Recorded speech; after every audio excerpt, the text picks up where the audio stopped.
What's up, everybody? Tonight we're going to talk about the upcoming Undisputed fight with Usyk versus Daniel Dubois when we come right back.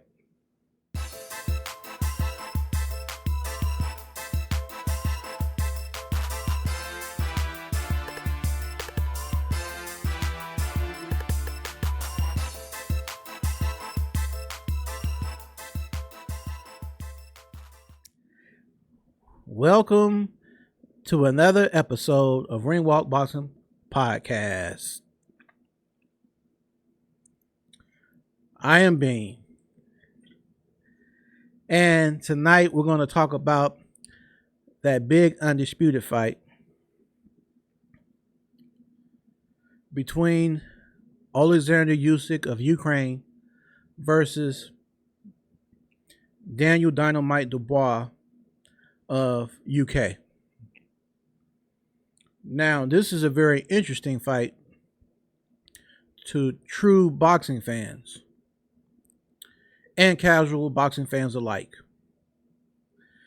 Now, you might ask yourself, what do I mean by this? Well, what I'm trying to say is you got a 27-year-old in his peak, Daniel Dubois, grown man strength, been on a streak, like a 3-win streak. Herkovic was undefeated. Big Baby Miller, I believe, was undefeated as well. And he was the first person that gave them their first loss in their career. And then you had AJ, who had a good career and a good resume himself. And he actually knocks out Anthony Joshua.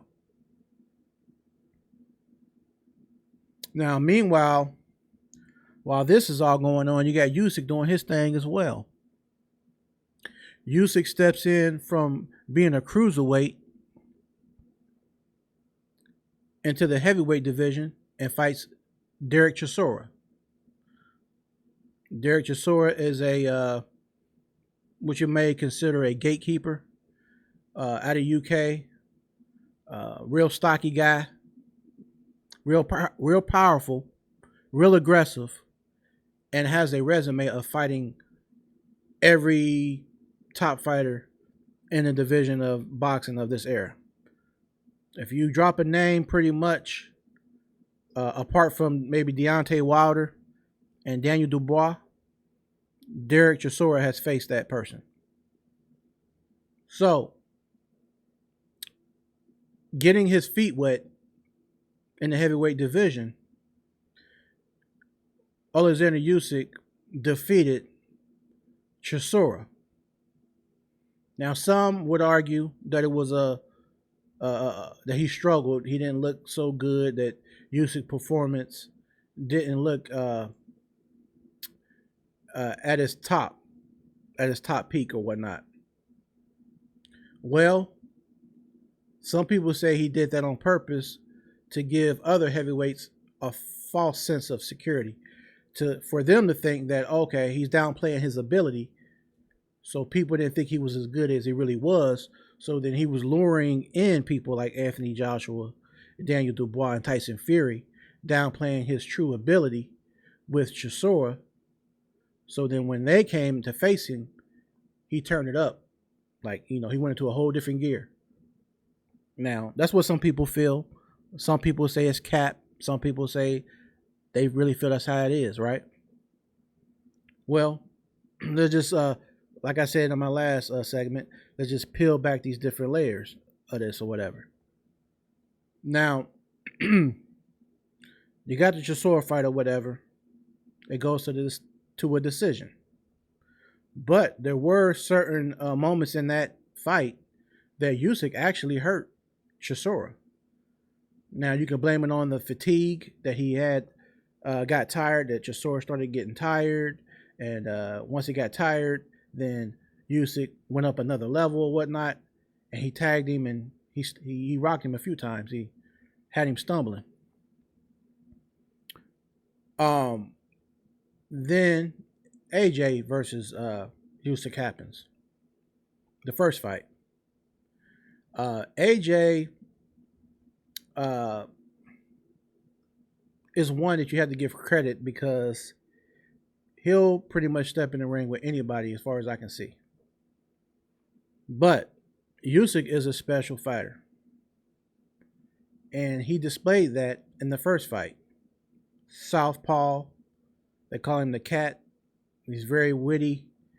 His lateral foot movements, his ring IQ, his ring generalship. He has all the different like intangibles and all the mechanics in boxing.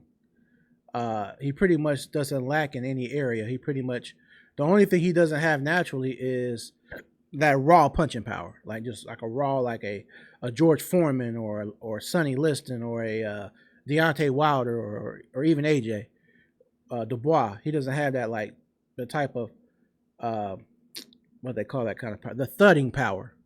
He doesn't have that thudding power. But what he does have is speed and awkward angles. So he was able to zigzag around Anthony Joshua, who was not as smooth on his feet as Usyk. Like I said, Usyk is coming from a southpaw stance. AJ's a right hand orthodox fighter. So that within itself was already an issue for AJ because he was not the best dealing with a southpaw fighter. So the mobility was very problematic for Anthony Joshua when it pertained to him fighting Alexander Usyk. Usyk's his punch accumulation, his output of punches are definitely at a high rate, and he punches with great punch placement and punch precision. Very meticulous in the way that he approaches every match and every opponent. Malik Scott, the trainer of Deontay Wilder, or the ex-trainer, the former trainer, but basically the brother of Deontay Wilder. They're like close friends, even though they're not maybe working together as far as a coach, a trainer and a boxer relationship. Well, Malik Scott basically labeled Usyk. He called him the black belt of boxing. He was pretty much alluding to the fact that Usyk's boxing mechanics and his boxing brain is like a whole different level. He called him a black belt. He knew a lot about Usyk's background. I want to say Usyk has a very good amateur background, but I do know that he has he had a great cruiserweight, a cruiserweight division run. And the fight that stuck out most in the cruiserweight division was with Tony Bellew because it was a very exciting fight, all the way up until the point that Tony Bellew got knocked out by Usyk. So back up to the AJ fight. Usyk showed that he has a pretty good chin because even when AJ did catch him on certain occasions, he was able to manipulate and able to deflect a lot of the punches of Anthony Joshua, so he couldn't get full power or full extension or full impact on these punches or whatnot. So in this first fight, it goes to a decision, and Usyk is the victor. He's victorious. Well, they run it back in a rematch. Usyk versus Anthony Joshua 2. Me going into this fight and me just like, okay, I'm an AJ fan, so I'm thinking in my mind like, okay, they're going to have a better game plan. Which I think their game plan at first was to try to focus on the body of Usyk. Like, okay, we know this guy can move, and anytime you're fighting a mover, a person like that has good head movement. So their head is doing this like on a swivel type ordeal or whatever. So their head going back and forth, and you're trying to make contact with that's going back and forth, it makes it harder. Whereas the body is going to be a little bit more stationary, and the body is right in front of you. So I think that was part of the blueprint of that rematch with AJ. But even at that, he could only do so much, and he did trouble Usyk maybe 2 different rounds in that whole fight. He did trouble him, but he just wasn't able to. When he did commit and hurt him, he just could not do enough to get Usyk to touch the canvas. And Usyk, on the other hand, being the smart guy that he is, he was able to get himself out of trouble. It shows you how good he is and how smart he is, because that's ring IQ, when you know how to survive like that. And Usyk knows how to survive in certain instances like that. And as a result, he was victorious a second time against Anthony Joshua. And then he fought Daniel Dubois, which at that time, if Daniel Dubois is like 27, he was roughly, I think, 25 then. Maybe age 26, but I'm thinking 25. So he's still that guy that's still developing and somewhat learning. Because if you look at his past fights, Dubois really was fighting guys like the Don King fighter he had fought, Trevor Bryan, Kevin Lerena, who's actually pretty good. Kevin Lerena is pretty good. But Trevor Bryan and people of that caliber level, like Trevor Bryan, so you kind of didn't really know how good Dubois was, because like much fighters with power, you want to see them face adversity. And you didn't see adversity until Dubois stepped up and fought Queensberry fellow fighter Joe Joyce. Now, Triple D versus Joe Joyce, the Juggernaut, was definitely a eye-opener. And it was definitely a lesson learned for Dubois, because this is when he was actually put in a position of, I need to sink or swim. You're stepping up in opposition now. You're fighting Joe Joyce, a person known for a granite chin. At that time, Joyce had never been on, I don't think he's ever been dropped at that time. He'd never been dropped, never been knocked out. So Dubois was landing a couple of bombs on the chin of Joe Joyce in that fight. And it looked like it wasn't even having any kind of effect on him. Now, on the end of Joe Joyce in that fight, he was pretty much doing what me and my homeboy Jesse James will call chicken scratch. He was doing the same thing over and over and over. He wasn't doing nothing special, nothing out of the ordinary. He was just throwing the same type of slow punch, but it was connecting on his mark, which was on the eye of Daniel Dubois. Round after round, he's throwing that same punch. Yet Dubois is making no adjustments. So after so many accumulation of punches to the same area, which was the eye of Dubois, his eye started getting really, really swole or whatever, and to the point where it started to close. And his corner had to stop the fight. So Daniel Dubois had to take a knee because the pain was so excruciating and that eye was closing up on him. So Joe Joyce won by a technical knockout. So that was the first phase of seeing Daniel Dubois in the deep end, as far as him being thrown out there like in the deep end and having to learn how to swim against heavy current. Well, he didn't pass that test against Joe Joyce, and people felt like, okay, is this young kid really going to be that good? Will he come back? Well, Being motivated, Daniel Dubois got back in the lab, which is the gym.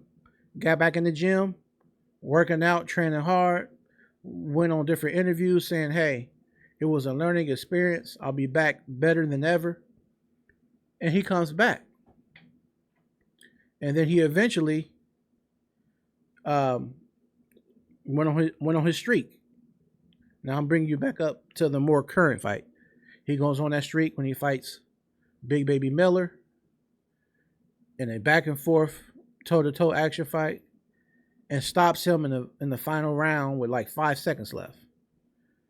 And then he fights Filip Hrgovic. He stops him. And then you fight Anthony Joshua, and Daniel Dubois knocks him out. Now, I don't like to use triangle theories, but I'm just saying this just to say it. I don't know if you're going to go too deep into this, but in the comment section, let me know. But look at it like this. Usyk and AJ shared the ring 2 fights. So that's basically 24 rounds in 2 fights together. It goes the distance. And Daniel Dubois stops Anthony Joshua in 5 rounds. So would you say that the performance of Dubois was more impressive? He got the stoppage of AJ, whereas Usyk goes the distance twice with Anthony Joshua. Now, like I said, some will say they don't feel like that's going to matter because style makes fights, and that when Usyk fights Dubois next Saturday, next week, that's not going to be a factor to matter in their fight together. All right, that's fine. That's cool. So after that, he fights Tyson Fury. Usyk fights Tyson Fury twice. The first fight was a back and forth affair. They both digging in. Tyson going to the body of Usyk. Tyson mixing it up a little bit. Tyson, Fury showing that he has good ring IQ as well. But to me, I feel like Usyk could do everything Tyson could do, just a little bit better. If Tyson can throw a 3-punch combination, Usyk gonna throw 4 or 5 punches. Everything that Tyson was doing, Usyk was doing and raising the bar just a little bit more. And I feel like that was the key to his success in securing victory against Tyson Fury. Now, they ran it back. That fight, Usyk wins, but then they fight a second time. Usyk versus Fury 2. Now, in this fight, Usyk turns it up a little bit more. His performance in the rematch is actually better than his performance in the first match. That shows you the levels to boxing. That shows you the ring IQ of Usyk and a boxing brain that he known to have. But in the same aspect, yeah, Fury has a boxing brain too. But like I said, I feel like Usyk can do, it's like chess. I feel like that every move that Fury would make, Usyk would make something that would put him in a checkmate every time. And in the rematch, Usyk raised the bar a little bit more, and he won that fight a lot more convincingly. A lot more convincingly than the first fight. So, after all that melee and all that stuff, here as of recent, Tyson Fury has been on different, he was supposed to have retired, quote unquote retired, which I never felt like he was retired. I felt like he was saying that just as a publicity stunt. Well, now all of a sudden, he makes an announcement. He's back from retirement, y'all. Tyson Fury's back from retirement, and he wants a trilogy fight with Usyk. He wants a trilogy with Usyk, the same guy that beat him twice already. A lot of people, they're not feeling this. They're like, well, why do we need to see a third fight? Like, he lost twice against this guy, so why does he need a third fight with the same person? So me and Cam J, shout out to Cam J and different ones, and Sean Blackwell, aka the Church, we're like, man, we don't want to see Usyk versus Fury 3. What everybody desires as a fan of boxing and the masses, we want to see Anthony Joshua versus Fury. We want to see the fight we have not seen in what, 6-7 years or whatever. This is the fight we want to see. We don't want to see recycle fights. We don't need to see Usyk versus Fury 3. So what if Fury did even win that? Okay. Good for you. Which I don't think you would. I feel like Usyk could beat you a third time, and a fourth time, and a fifth time. We want to see AJ versus Fury. Let me know what y'all think in the comment section. Do y'all want to see Fury versus AJ? Or do you feel like y'all want to see a third fight with Usyk versus Fury, given the fact that Fury already lost twice against Usyk? Also, in the scheme of all this, on the sideline, we got Joseph Parker. Joseph Parker has been sitting on the sideline, and I've seen a couple interviews with Andy Lee, his trainer, and they're just waiting for their time. You know, he's been patiently waiting. He's been kind of put to the side all because of Daniel Dubois having an injury to where Dubois versus Parker fight couldn't happen. So now that that's not happening, you're going to have Dubois versus Usyk next weekend. But will the winner of that fight, whether it be Usyk, whether it be Dubois, are they going to do the right thing and give a shot, a title shot to Joseph Parker? Because he's also been on a run, just like Dubois. Dubois is winning on a streak. Well, so is Joseph Parker. He beat Deontay Wilder. He beat Zilly Zhang.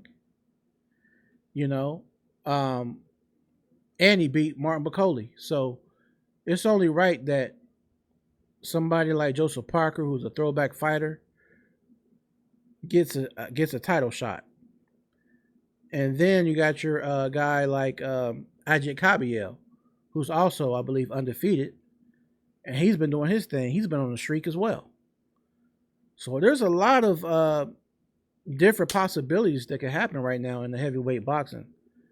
So we're going to just look forward to what goes, what happens in the future, how this all pans out. Because, like I said, you got Ajit Kabiel, you got Joseph Parker, and then you got Dubois versus Usyk next week. And then you got soon Dillian White versus Moses Ntuma. So there's a lot of things going on in the heavyweight division that I'm just looking forward to what the future holds. So after next week, when we see the winner of Usyk versus Dubois, which I do edge Usyk to win, but I did make a post on FB that got a lot of response or whatever. So just to respond to my FB friends, I was saying what I was saying is that Usyk is the better skill fighter. I'm just using my logic. Yes, Usyk is all around better. Just like he's all around better than everybody, even Tyson Fury. That's how he beat him. But I feel like the youth of Daniel Dubois, age 27, on a 3-win streak, and he has power, that thudding power, not just the mediocre or average power. He has that thudding power that stop you on your feet and make you, it catch you to the body and you're just standing there still because you're like, whoa, what did I just get hit by? Like, it'll make you like freeze up. He has that kind of power. So I feel like Daniel Dubois is on a mission. He's fighting at, I believe this fight going to be at Wembley in the UK. So he's fighting at home. He has a lot riding on him. And he doesn't seem to let the pressure of the fact that he's going to be fighting in the UK in front of his fan base, in front of his critics, and all this, he's not letting none of that bother him right now. If you see his last recent couple of interviews, I see a locked in Daniel Dubois. You can see it in his eyes. You can see it in his body language. You can see the vibration of him. It's all good energy. It's not like it's a person with their head down, like, oh, what I'm going to do when I fight this guy. I don't know how to unlock the code against Usyk or whatever. He's not letting none of that bother him. He is very, I know some people might say he's on a high horse, but I just think that he's on he's on like his own cloud nine. Like, okay, look, this moment is real. I felt like the last fight went kind of crazy. It was kind of controversial because that punch that I landed that dropped him, I felt like it was a legitimate blow, but it was ruled a low blow. Okay, we'll move on from this. So now I get a chance to rectify this in this rematch. So he's coming out guns blazing, you know? And I just feel like this is going to be a huge moment for Daniel Dubois. Now, will he win for sure? I can't say unequivocally that he wins, but I do see him giving a much better account of himself in the rematch than he did in the first match. So hopefully you enjoyed this segment, ladies and gentlemen. Please comment in the comment section below. In the description area, you will see the online store, Ringwalk Boxing Podcast merch. We have shirts. We have hats. We even have mouse pads and bottles with Ringwalk Boxing Podcast on there as well. Excuse me. So, like I said, comment in the comment section below so you can weigh in on your predictions on this fight. And I will catch you on the next round.